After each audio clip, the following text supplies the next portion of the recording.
സംസ്ഥാനത്ത് കനത്ത മഴയിൽ 5 മരണമാണ്. വിവിധ ജില്ലകളിൽ നദികൾ കരകവിഞ്ഞു. മരവും പാറക്കല്ലുകളും വീണ് വ്യാപക നാശമുണ്ടായി. പലയിടത്തും ഗതാഗതവും വൈദ്യുതിയും തടസ്സപ്പെട്ടു. സംസ്ഥാനത്ത് ഇന്ന് അതിശക്ത മഴ തുടരും എന്നാണ് കാലാവസ്ഥാ നിരീക്ഷണ കേന്ദ്രത്തിന്റെ മുന്നറിയിപ്പ്.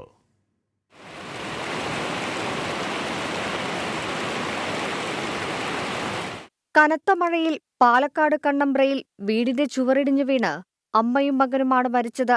വെള്ളക്കെട്ടിൽ വീണ് കണ്ണൂർ മട്ടന്നൂരിൽ വീട്ടമ്മയ്ക്കും ചൊക്ലിയിൽ വയോധികനും ജീവൻ നഷ്ടപ്പെട്ടു. കനത്ത മഴയിലും കാറ്റിലും സംസ്ഥാനത്ത് പലയിടങ്ങളിലും വൻമരങ്ങൾ കടപുഴകി. നിരവധി വീടുകൾക്കും വാഹനങ്ങൾക്കും നാശനഷ്ടമുണ്ടായി.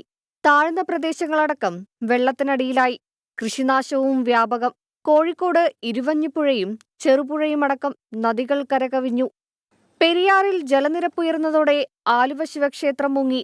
ഇടുക്കി ലോവർ പെരിയാർ വൈദ്യുതി നിലയത്തിൽ മണ്ണിടിഞ്ഞ ഫീഡറുകൾ തകർന്നു. താഴ്ന്ന പ്രദേശങ്ങളിൽ വെള്ളം കയറിയതോടെ കോഴിക്കോട്ടും വയനാട്ടിലും ദുരിതാശ്വാസ ക്യാമ്പുകൾ തുറന്നിട്ടുണ്ട്. മധ്യകേരളത്തിലും വടക്കൻ കേരളത്തിലും അതിതീവ്ര മഴ തുടരുമെന്നാണ് കാലാവസ്ഥാ നിരീക്ഷണ കേന്ദ്രത്തിന്റെ മുന്നറിയിപ്പ്. 9 ജില്ലകളിൽ ഓറഞ്ച് അലർട്ടും പ്രഖ്യാപിച്ചിട്ടുണ്ട്. News desk 24.